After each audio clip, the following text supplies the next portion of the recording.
मैं अंजना और आप देख रहे हैं सूर्य न्यूज 24। आइए बढ़ते हैं आज की बड़ी खबर की ओर। प्रयागराज में खत्म हुई 3 नेताओं की राजनीति, 17 साल बाद भी नहीं भूला वो दर्दनाक मंजर। प्रयागराज में 8 मिनट की दहशत, राजनीति का बदला परिदृश्य।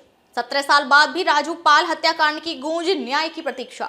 अतीक अहमद का राजनीतिक सफर, सत्ता से जेल तक की कहानी। पूजा पाल की संघर्ष गाथा, विधवा से विधायक बनने तक का सफर।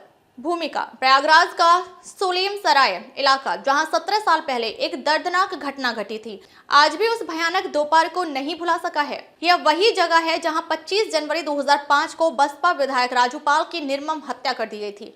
यह घटना केवल एक व्यक्ति की मौत नहीं थी, बल्कि उसने पूरे शहर की राजनीति को झकझोर कर रख दिया। यह कहानी है अतीक अहमद, उनके भाई अशरफ, बसपा विधायक राजू पाल और उनकी पत्नी पूजा पाल की।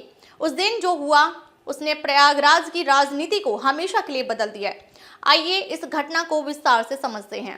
शांति से अशांति में बदला प्रयागराज। वह दिन गणतंत्र दिवस के ठीक पहले का था।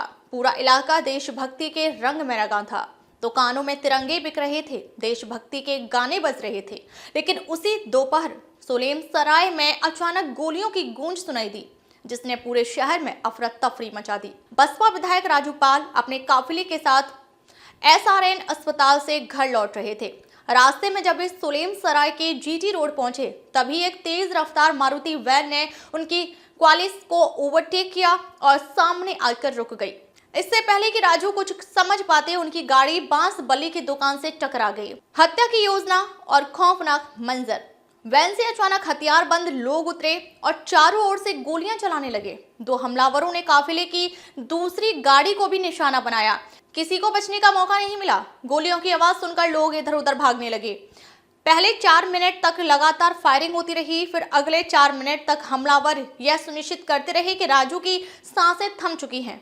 इसके बाद वे वहां से फरार हो गए। घटनास्थल पर पुलिस पहुंची और तत्काल राजू पाल को अस्पताल ले जाया गया, जहां डॉक्टरों ने उन्हें मृत घोषित कर दिया। पोस्टमार्टम में उनकी बॉडी से 19 गोलियां निकाली गईं। उनके साथ बैठे संदीप यादव और देवीलाल भी इस हमले में मारे गए। राजू पाल की मांग 9 दिन में उजड़ी। इस नृशंस हत्या ने पूरे राज्य में हड़कंप मचा दिया। जगह जगह विरोध प्रदर्शन हुए, आगजनी और तोड़फोड़ की घटनाएं सामने आई।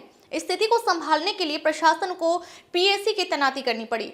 राजू पाल की पत्नी पूजा पाल, जिन्होंने महज 9 दिन पहले शादी की थी, ने अतीक अहमद, उनके भाई अशरफ समेत कई लोगों पर हत्या का मुकदमा दर्ज कराया। तब से लेकर आज तक यह मामला अदालत में चल रहा है।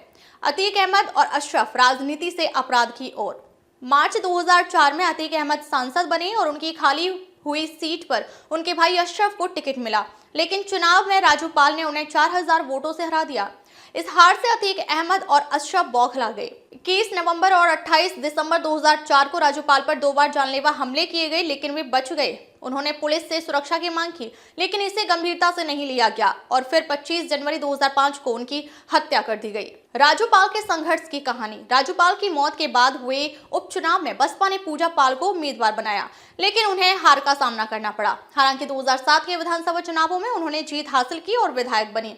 2012 के चुनावों में पूजा पाल ने अतीक अहमद को 8885 वोटों से हरा दिया। 2014 में सपा ने अतीक को श्रावस्ती से लोकसभा चुनाव में उतारा, लेकिन वे भाजपा के ददन मिश्रा से 95,913 वोटों से हार गए। अतीक अहमद का राजनीतिक अंत। 2017 में अतीक अहमद का टिकट सपा ने काट दिया। योगी सरकार के आने के बाद उनके खिलाफ दर्जनों मुकदमों में जांच शुरू हुई। उनके अवैध कब्जे हटाए गए और सरकारी जमीनों पर बनी संपत्तियों को ध्वस्त कर दिया गया। 2022 में वे गुजरात की जेल में बंद रहे। यह पहला मौका था जब उनके परिवार का कोई भी सदस्य चुनावी मैदान में नहीं था। अतीक की पत्नी शाइस्ता परवीन AIMIM में शामिल हुई, लेकिन आखिरी समय में उन्होंने नामांकन वापस ले लिया। अतीक का गिरोह और अपराध की कड़ियां। प्रयागराज में अतीक अहमद और उनके बेटे अली के खिलाफ लगातार कार्रवाई हो रही है। उन पर 5 करोड़ की रंगदारी मांगने और हत्या जैसी साजिश रचने का आरोप है, जिसमें मेवाड़ के राजघरानों के तमाम हथियार, कीमती चीजें और कवच वगैरह संजो कर रखे गए हैं। महाराणा प्रताप का कवच और हथियार भी यहीं रखे हैं। अब तक के लिए बस इतना ही। फिर मिलते हैं एक ऐसी ही बड़ी खबर के साथ। तब तक के लिए नमस्कार और देखते रहिए सूर्य न्यूज 24।